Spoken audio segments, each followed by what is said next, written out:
നമഃശിവായ. ഓം ശ്രീ ഗുരുഭ്യോ നമഃ. അമ്മ പറഞ്ഞ കഥയും കാര്യവും.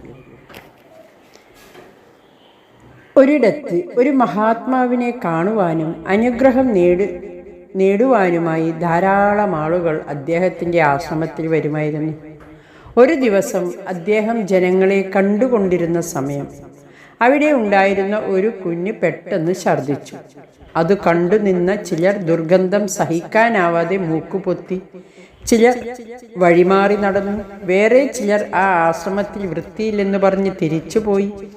മറ്റു ചിലർ ഗുരുവിനോട് പറഞ്ഞു, ഗുരു, അതാ അവിടെ ഒരു കുഞ്ഞു ഛർദ്ദിച്ചു, വല്ലാതെ ദുർഗന്ധം, ആരോടെങ്കിലും അവിടെ ഒന്ന് വൃത്തിയാക്കാൻ പറയൂ. ഇത്രയുമായപ്പോൾ ഛർദ്ദിച്ച സ്ഥലം വൃത്തിയാക്കാൻ മഹാത്മാവ് തന്നെ എഴുന്നേറ്റ് അവിടേക്ക് നടന്നു. എന്നാൽ അവിടെ എത്തിയപ്പോൾ അദ്ദേഹം കണ്ടത് ഛർദി കിടന്നിരുന്ന സ്ഥലം ഒരു യുവാവ് സോപ്പും വെള്ളവും കൊണ്ട് കഴുകി വൃത്തിയാക്കുന്നതാണ്.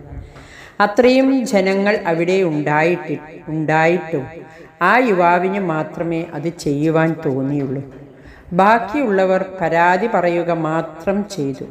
തനിക്കു വേണ്ടി അല്ലാതെ അന്യർക്കു വേണ്ടി സന്തോഷത്തോടെ ഒരു നല്ല പ്രവൃത്തി ചെയ്യുവാനുള്ള ആ യുവാവിൻ്റെ മനസ്സ് അദ്ദേഹത്തെ വല്ലാതെ ആകർഷിച്ചു. മഹാത്മാവിൻ്റെ മനസ്സലിഞ്ഞു. സ്വാഭാവികമായി ആ യുവാവിനോട് ഒരു കാരുണ്യവും സ്നേഹവും തോന്നി. അദ്ദേഹം ചിന്തിച്ചു, ഇത്തരം മനസ്സുള്ള കുറേ പേർ ഉണ്ടായാൽ ഈ ലോകം തന്നെ സ്വർഗതുല്യമാകും. ഒരു മഹാത്മാവിൻ്റെ ദൃഷ്ടിയിൽ എല്ലാവരും തുല്യരാണ്. എന്നാലും അദ്ദേഹത്തിന് ആ യുവാവിനോട് അറിയാതെ ഒരു കാരുണ്യം തോന്നി. സ്വന്തം ദേഹത്ത് അഴുക്കു പറ്റിയാൽ എങ്ങനെയോ അതുപോലെ പൊതുസ്ഥലവും വൃത്തിയാക്കുവാനുള്ള ആ ചെറുപ്പക്കാരൻ്റെ മനസ്സ് അവനെ അദ്ദേഹത്തിൻ്റെ കൃപയ്ക്ക് പാത്രമാക്കി. ഇതുപോലെയാണ് ഈശ്വര കൃപയും. ഈശ്വരൻ സദാ എല്ലാവരിലും കൃപ ചൊരിയുന്നു. നദിയുടെ തീരത്ത് ഒരു കുഴി കുത്തിയാൽ വെള്ളം അങ്ങോട്ടൊഴുകും.